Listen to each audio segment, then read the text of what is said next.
روز 3 ایول سال 2024 دادگاه نویه شهر بنکشهر مسکو مربی 32 ساله گوشتین از تاجیکستان علیشیر اسمتزاده را با اتهام مبلغ گذاری تروریسم برای قریب 2 ماه به حبس گرفت. در این باره تلگرام کانال سود مسکو خبر داد.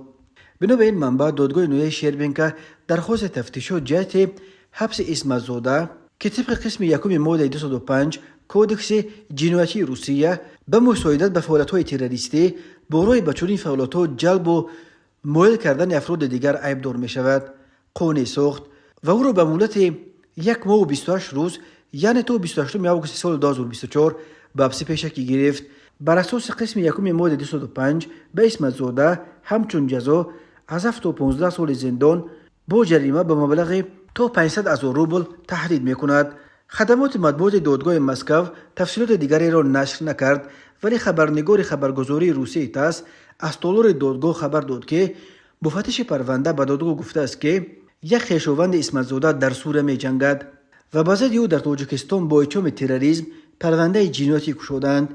اسم این خویشاوند اسمتزاده نشر نشده است. به غیر از این افزود است مفتش هنگام کوفتکوف از خانه علیشیر اسمتزاده ادبیات افراطی یافتند.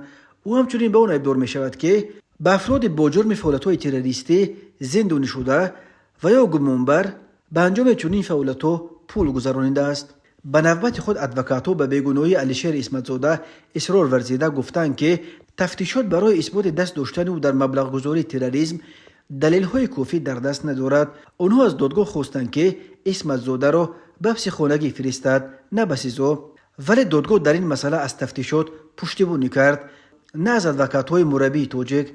علیشیر اسمتزاده سال 1992 در شهر دوشنبه پایتخت تاجیکستان به دنیا آمده است. او بعدا به مسکو کوچیده شهروندی روسیه را به دست آورد.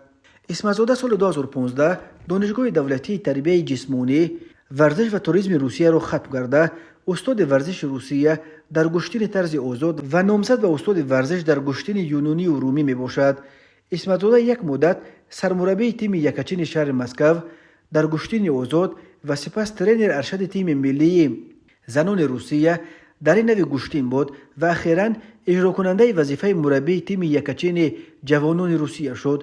ماه سال 2024 موسی استانکوف که علیشیر اسمتزاده مشقش میداد در چمپیونات اروپا صاحب مدال طلا و عنوان قهرمان اروپا شد.